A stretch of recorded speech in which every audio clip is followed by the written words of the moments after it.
Welcome. I'm going to do like I did in my office. I'm just going to make some points to you. I got about 7 I want to quickly get done. And then at the end, I'm going to ask if you disagree with anything I say and then address those things you disagree with.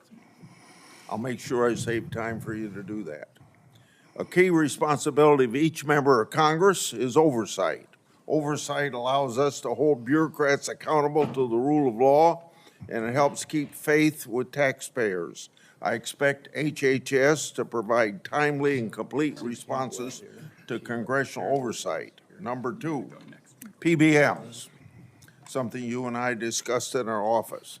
I've been working to hold pharmacy benefit managers accountable in order to lower prescription drug prices.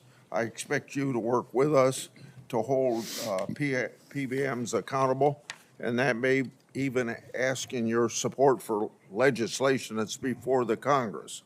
Drug pricing.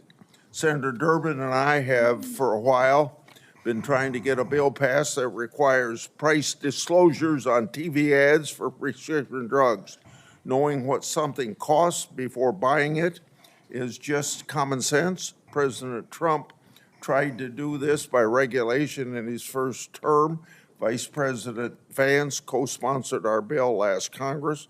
I ask you to support this bill, or if you can do it by regulation, to do it by regulation. On rural health care, the previous administration dragged its feet in opening up slots for rural community hospital demonstration programs.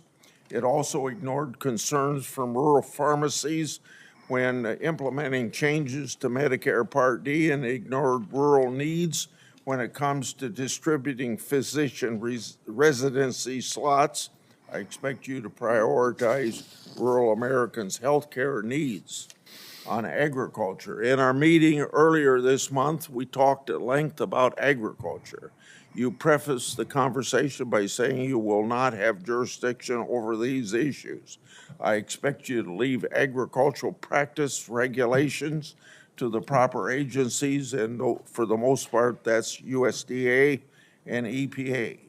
On dietary guidelines, I've sent letters to the Secretaries of Agriculture at HHS requesting that they provide information regarding conflicts of interest on the Dietary Guideline Advisory Committee to increase transparency. I expect you to provide Congress with confidential financial disclosures from the advisory committee before finalizing dietary guidelines, so we know that nobody has a vested interest in it, is having undue influence. Lastly, HHS, Office of Refugee Resettlement Oversight. Last year, I expanded my investigation into HHS's Office of Refugee Resettlement. I wrote 24 contractors and grantees whose job it is to place unaccompanied children with sponsors. In many cases, children have been placed with improper vetted sponsors, placing them at risk of trafficking. The Biden administration's HHS directed these taxpayer-funded contractors and grantees to not respond to my inquiry.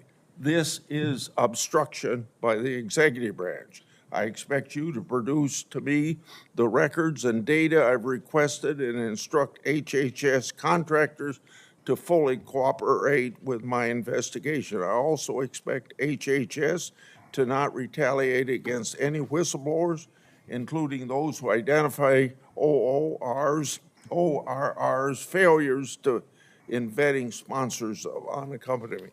You got 45 seconds to respond if you want to. I agree with all of those provisions, Senator. My approach to administration HHS will be radical transparency. If members of this committee or other members of Congress want information, the doors are open.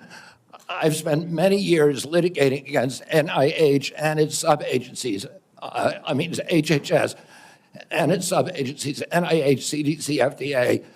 on FOIA issues, trying to get information that we, the taxpayers, paid for, and oftentimes getting back redacted copies after a year or 2 years of litigation. That should not be the case. And if Congress asks me for information, you will get it immediately.